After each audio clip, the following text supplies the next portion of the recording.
প্রিয় দর্শক, আসসালামু আলাইকুম। আমার মাথার উপরের এই ভিডিওটি দেখুন। ভিডিওটি ভালো লাগলে শেয়ার করুন, লাইক দিন এবং কমেন্ট করে আপনার মতামত জানান।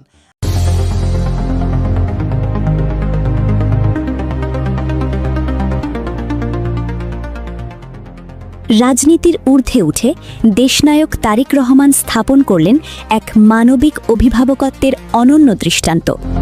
রাজপথের লড়াইয়ে প্রাণ হারানো ওসমান হাদির অবর্তমানে তার এতিম সন্তান আর বিধবা স্ত্রীর পাশে দাঁড়িয়েছেন তিনি।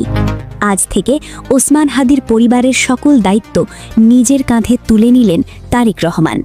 এক শোকাতুর পরিবারের অন্ধকার জীবনে তিনি নিয়ে এলেন আগামীর নিশ্চয়তা। দীর্ঘ প্রবাস জীবন শেষে দেশে ফিরেই তারেক রহমানের প্রতিটি পদক্ষেপ এখন আলোচনার কেন্দ্রবিন্দুতে।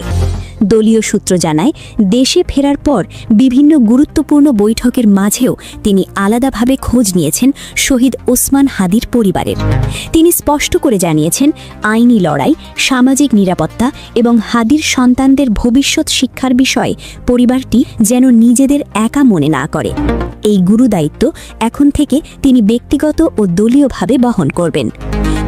ওসমান হাদি হত্যাকাণ্ড সাম্প্রতিক সময়ের অন্যতম আলোচিত এবং স্পর্শকাতর ঘটনা।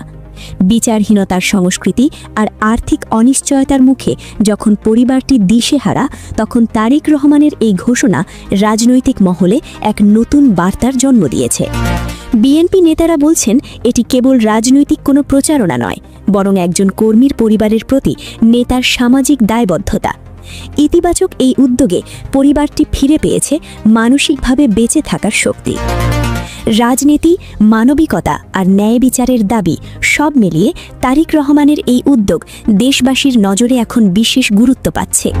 ওসমান হাদির পরিবারের পাশে দাঁড়ানোর এই ঘোষণা কেবল একটি প্রতিশ্রুতি নয়, বরং মানবিক রাজনীতির এক বলিষ্ঠ প্রতিফলন। দেশবাসী এখন তাকিয়ে আছে এই মানবিক অভিভাবকত্বের হাত ধরে হাদি হত্যার বিচার কতটা দ্রুত নিশ্চিত হয়।